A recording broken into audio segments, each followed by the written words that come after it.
যেটা একটু আগেই স্যারকে আমার ঘরে বলছিলাম, সেটা এখন বিলুপ্ত প্রায় না, বিলুপ্তই হয়ে গেছে।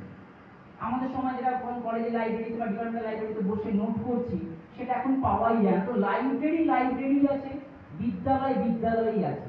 যত অন্য যা কিছু হোক, তার গরিমাটাকে শুধুমাত্র আবার স্বমহিমায় প্রতিভাত করতে, এবং যেটা বললাম ছেড়ে যাওয়া আমাদের যে স্বর্ণযুগ, এবং আমি মনে করি আমি ছাত্রাবস্থায় যে স্বর্ণযুগ পেরিয়ে এসেছি, আপনারা সেই সময়কে আপনাদের লেখনীর মাধ্যমে তুলে ধরেছেন, তুলে ধরছেন, তুলে ধরবেন।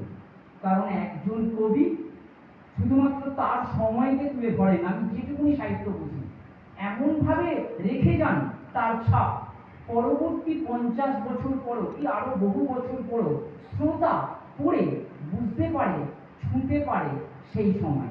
তো আপনারা সেই মানুষ। জারিফুলদার জন্য, সোমনাথদার জন্য গুড়াপে এক পূর্ণভূমি, আমি সবসময় বলি আমি থাকবো কদিন কি সেটা অন্য ব্যাপার, এক পূর্ণভূমি।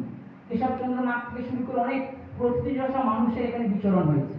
গুড়াপ এক প্রাচীন জনপদ, চৈতন্যদেব এখানে থেমেছিলেন যাত্রাপথে, উনি খেতে চেয়েছিলেন, নিয়েছিলেন কি আমরা সবাই জানি গুড় আর অর্থাৎ এখানে জল আর গুড় খেয়েছিলেন।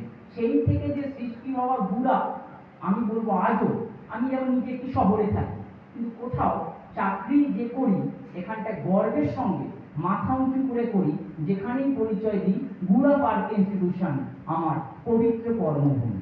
তো তাকে আরো এক ধাপ বা বলা যায় আরো একটি মুকুটে, আরো একটি পালক যোগ করার জন্য, আসার জন্য বা সময়কে তুলে ধরার জন্য, আমাদের প্রয়াসকে আরো সফল করার জন্য আপনাদের সকলকে কৃতজ্ঞ চিত্তে অভিবাদন।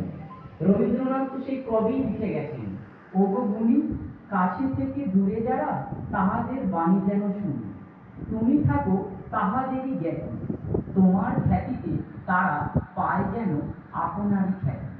আমি বারংবার তোমায় বলব নমস্কার।